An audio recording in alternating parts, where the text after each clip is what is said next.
అనుకోని దురదృష్టకర సంఘటన జరిగినప్పుడు మిమ్మల్ని ఆదుకోవాలన్న ఆలోచనతోనే ఈరోజు ఇంత మంచి కార్యక్రమాన్ని మా మిత్రులు బట్టి విక్రమార్క గారు ఏర్పాటు చేసిండ్రు. పెద్ద ఎత్తున మీరు చప్పట్లతోని వారిని అభినందించండి.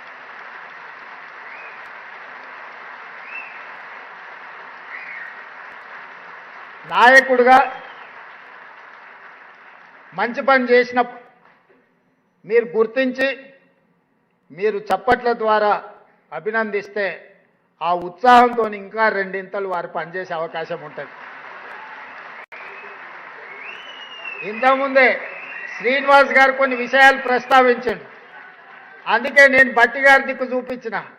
ఆయనది ఖమ్మమే, ఈయనది ఖమ్మమే, నాది ఖమ్మమే, నీది ఖమ్మమే.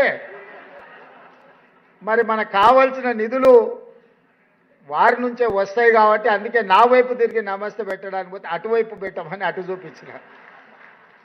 మా జగదీష్ వస్తే ఆయన మిత్రుడే పొన్నం ప్రభాకర్ గారు కాబట్టి ఆయన నమస్కారం ఆయనకి ఇప్పించిన క్యాబినెట్లో ఆయన చెప్పే విషయాలు ప్రస్తావించడానికి. నేను గుంపు మేస్త్రినే. చాలామంది అవహేళన చేస్తారు. నేనేమనుకోను, నేను గుంపు మేస్త్రిని. ఈ గుంపు అంతా నాది, గుంపుకు నేను మేస్త్రిని. ఈ గుంపు అంతా నాది, ఈ గుంపు నాది. ఈ గుంపే కదా నా బలము, ఈ గుంపే కదా నా ప్రతిష్ట, ఈ గుంపే కదా నా సంక్షేమాన్ని, నా అభివృద్ధిని ప్రజలకు తీసుకెళ్లేది. పేద ప్రజలకు మా ప్రభుత్వానికి వారధులు బ్రిడ్జ్ ఈ గుంపే కదా. అందుకే నేను గుంపు మేస్త్రిని అని చెప్పిన. కొంతమంది గొప్పలు చెప్పుకుంటారు, మేము దొరలమని, మా గడీలు ఉన్నాయని. అట్లాంటి పోకడలు నా దగ్గర ఏం లేవు.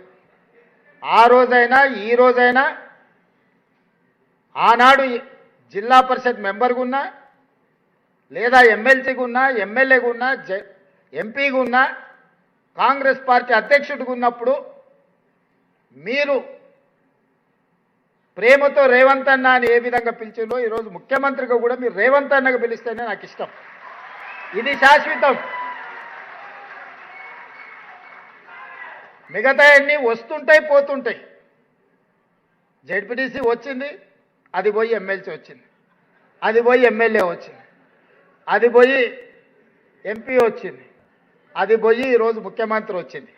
నా హోదా, నా పదవి మారొచ్చు, కానీ మీకు నాకు ఉన్న అన్నదమ్ముల అనుబంధం అనేది శాశ్వతం. అందుకే మీరు రేవంత్ అన్న అని ఏ ఉద్యోగం పిలిచినా, నేను ముఖ్యమంత్రి అయిన కొత్తలో మా అధికారులు కొంతమంది మీ ప్రతినిధులు వచ్చి రేవంత్ అన్న అని మాట్లాడుతుంటే, సార్ వాళ్ళకి మనం సార్ అని పిలవమని చెప్పాలి అన్నారు. అంటే నేను చెప్పిన అట్లా చెప్తే నీ ఉద్యోగం పోతుంది మొదలా అని. సార్ అనో దొర అనో పిలిపించుకుంటే పిలిచేటోడు మనసులో అనుకుంటాడు దొరుకుతావు కదా బిడ్డ అని.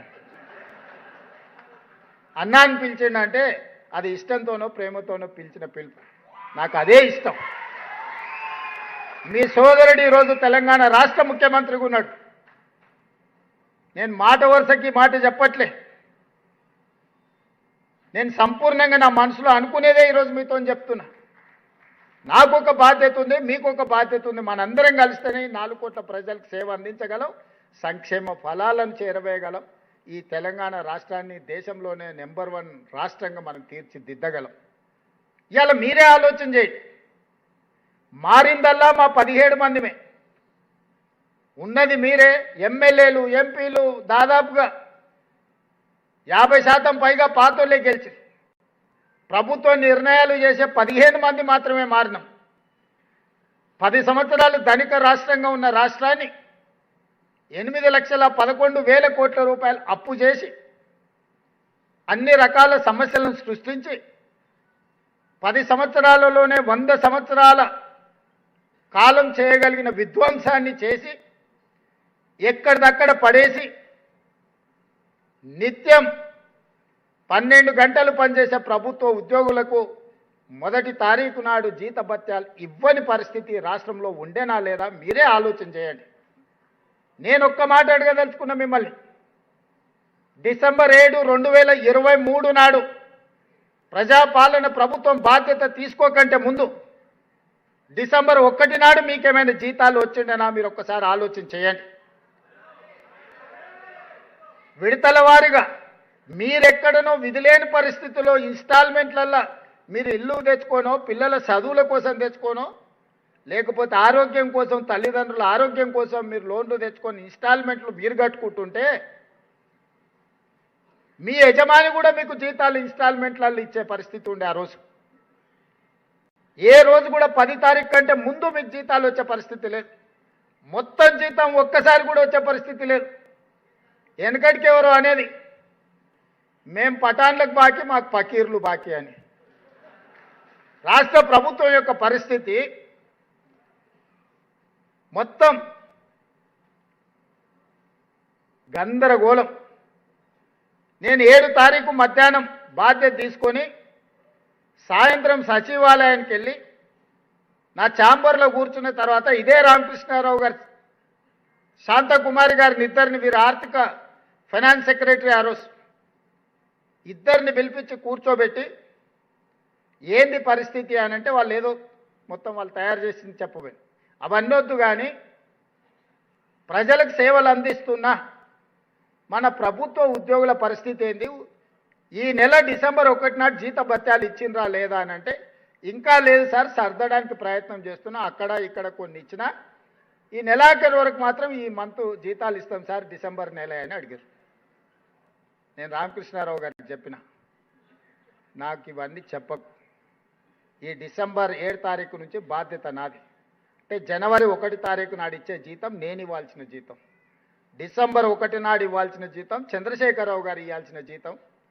వారి జీతం నీ ఇష్టం విడతల వారిగా ఇస్తే ఇవ్వు, నాకు అభ్యంతరం లేదు. కానీ నా కోసం పనిచేసే ప్రభుత్వ ఉద్యోగస్తులకు నేను వచ్చిన తర్వాత విడతల వారిగా అనేది కుదరదు అని 2024 జనవరి 1 తారీఖు నాడు మొదలుపెట్టి ఈ రోజు వరకు ఎన్ని సమస్యలు, ఎన్ని అవాంతరాలు, ఎన్ని అభ్యంతరాలు, ఎన్ని ఆర్థిక ఎగుడు దిగుడు పరిస్థితులు వచ్చినా మీకు 1 తారీఖు నాడు జీతాలు ఇచ్చినా లేదా మీరు ఒక్కసారి ఆలోచన చేయండి మిత్రులారా. ఇది నేను గొప్పల కోసం చెప్పట్లేదు, మీకోసం గుర్తు చేస్తున్నా. నేను నా బాధ్యతను బాధ్యతాయుతంగా వ్యవహరిస్తున్నానా లేదా అని మిమ్మల్ని అడగడం కోసమే ఈరోజు ఈ అంశాన్ని మీ ముందు ప్రస్తావిస్తున్నా. మీరే కాదు, 58 సంవత్సరాలు ఉన్న ప్రభుత్వ ఉద్యోగస్తులను 61 సంవత్సరాలకు పెంచి ఆ రిటైర్మెంట్స్ అన్నీ 2024 నుంచి మొదలైనవి. మూలిగే నక్క మీద తాటికాయ పడ్డది అన్నట్టు మీ జీతభత్యాలకే నేను ప్రయత్నం చేస్తుంటే ప్రతి నెల 1000 కోట్లు రిటైర్మెంట్ బెనిఫిట్స్ కూడా నాకు మళ్ళీ మోపైనాయి. మా జగదీష్ కలిసినప్పుడల్లా 35 ఏళ్ళు సేవ చేసిరు సార్, పిల్లల పెళ్ళి ఉండే, ఆరోగ్యం లేదు, ఆపరేషన్ ఉంది, రిటైర్మెంట్ బెనిఫిట్స్ ఇవ్వకపోతే ఎట్లా సార్ అంటాడు. ఉండరా నాయన, ఉన్న జీతం ఇచ్చేటట్లేదు, రిటైర్మెంట్ బెనిఫిట్స్ నేను ఎక్కడికి వెళ్తే వాళ్ళ, మరి ఏదన్నా నువ్వు ఆదాయం పెంచాలి కదా అని నేను. అయినా ఎప్పుడు మిమ్మల్ని చిన్న చూపు చూడలే, అన్ని ప్రయత్నాలు చేసిన. కొద్దిగా నెలకు 200, 300 నుంచి 500 నుంచి 750 కోట్లు ప్రతి నెల మీ రిటైర్మెంట్ బెనిఫిట్స్ లెక్క కట్టించినా సరిపోతలేవంటే మన ఒక రోజు చర్చలు వచ్చినప్పుడు ఇక ఏమన్నా కానీ నాయన 100 రోజుల్లో 6000 కోట్లు ఇస్తా అని చెప్పిన. మొదటి విడత 2000 కోట్లు ఇచ్చినా లేదా మీ జేఏసీ నాయకులను చెప్పమని ఈరోజు చెప్పిన మాట మీద ఉన్నదా లేదా ఈ ప్రభుత్వం?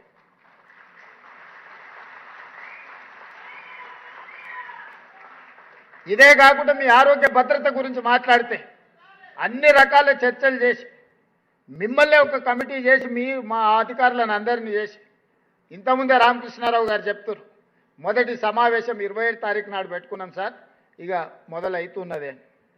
ఏదన్నా చిన్న అవాంతరాలు వచ్చినా మీరు సూచన చేయండి. మా ఇంటెన్షన్స్ రాంగ్ లేవు, మా ఉద్దేశాలలో తేడా లేదు. అమలు చేసే క్రమంలో ఏదైనా సమస్య వచ్చినప్పుడు కూర్చొని చర్చించుకొని పరిష్కరించుకుందాం. మీరు వేరు నేను వేరు అన్న భావన నేను లేను.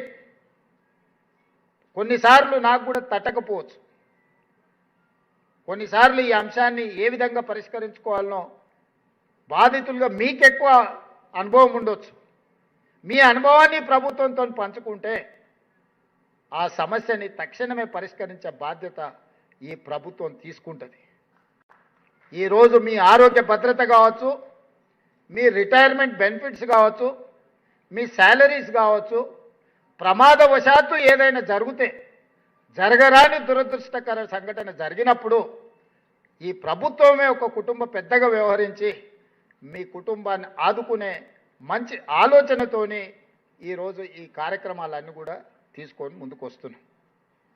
ఇక ఇవన్నీ చేస్తూనే మళ్ళీ అవ్వంగానే మా ముజీబో లేకపోతే శ్రీనివాసో లేకపోతే జగదీశో పోయేటప్పుడు చెప్తాడు, అన్నగా పిఆర్సీ ఉండే మళ్ళీ గాదాని సంగతి ఏంటి, గ్యారెంటీగా పోయేటప్పుడు అంటాడని నాకు నమ్మకం ఉన్నది. తప్పకుండా మా ఉప ముఖ్యమంత్రి గారికి నేను సూచన చేస్తున్నా, దానికి సంబంధించి కూడా మనం ఇచ్చిన మాట ప్రకారం ఆ మాట నిలబెట్టుకోవడానికి మనం ఖచ్చితమైన ప్రయత్నం చెయ్యాలి. వాళ్ళ విశ్వాసాన్ని మనం నిలబెట్టుకోవాలి.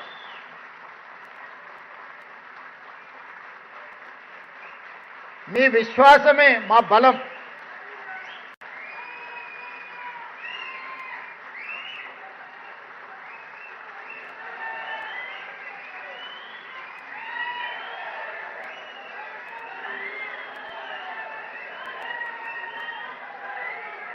మిత్రులారా, నా ఇంకొక విజ్ఞప్తి,